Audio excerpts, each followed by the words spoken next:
صباح الخير، عاملين ايه؟ الفيديو ده هتكلم عن الإحساس بالألم. إحساس بالألم. عامل الفيديو ده مخصوص عشان كده. آه، لما بيقابلني مواقف معينة في حياتي بت آه، مش بتضايقني، بس بتكون مش منتظر هذا المشاعر اللي انت تتخذها من الأشخاص اللي بتتعامل معاك في بعض المواقف.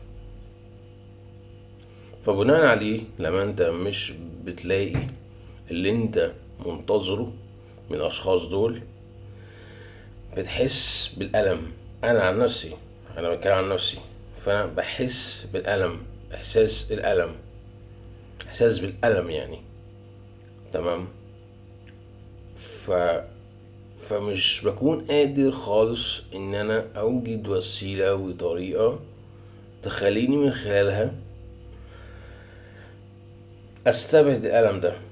يعني الالم اللي انا حاسه ده استبعده بعيد، بحيث ان انا ما اشعرش بيه وافضل حاسس بيه، اتأثر بيه واحسه ان انا متأثر، حاسس بالالم ده.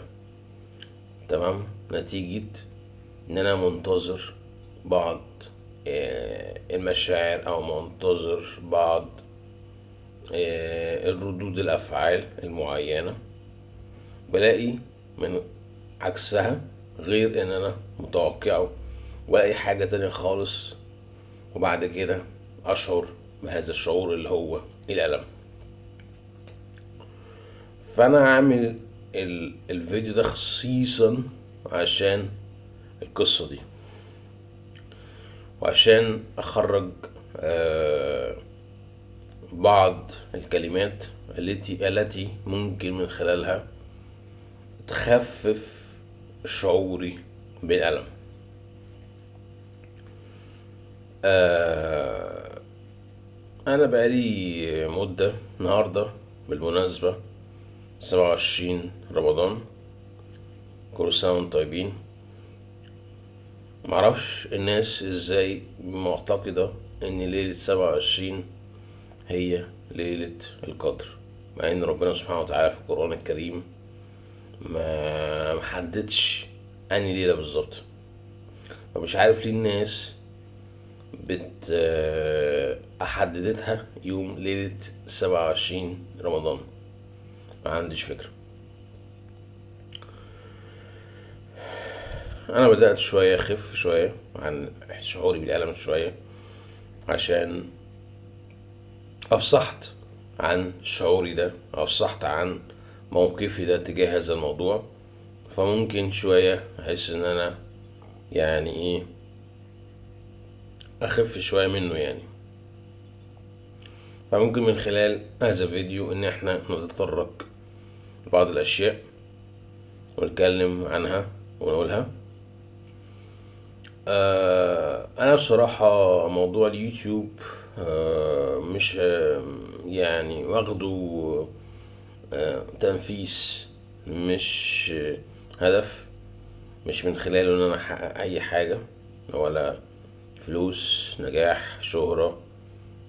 بس لما بحس ان في ناس معجبة او محبة من هذه النوعية من الفيديوهات بتحمس، بكون عايز اعمل تاني يعني. بصراحة يعني الحاجة الرئيسية اللي أنا كنت عايز أتكلم فيها ألا وهي إحساسي بالألم.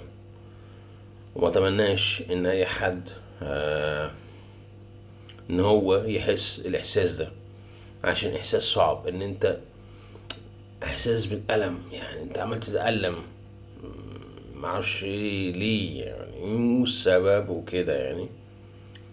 بس الحمد لله حاسس إن أنا أحسن شوية وتحسنت شوية، مجرد ان انا يعني تفوهت لهذا الشعور يعني، وتكلمت عنه يعني. فاهمين قصدي؟ بس كده. كان فيديو سريع، وإن شاء الله ألقاكم في فيديو جديد. شكرا.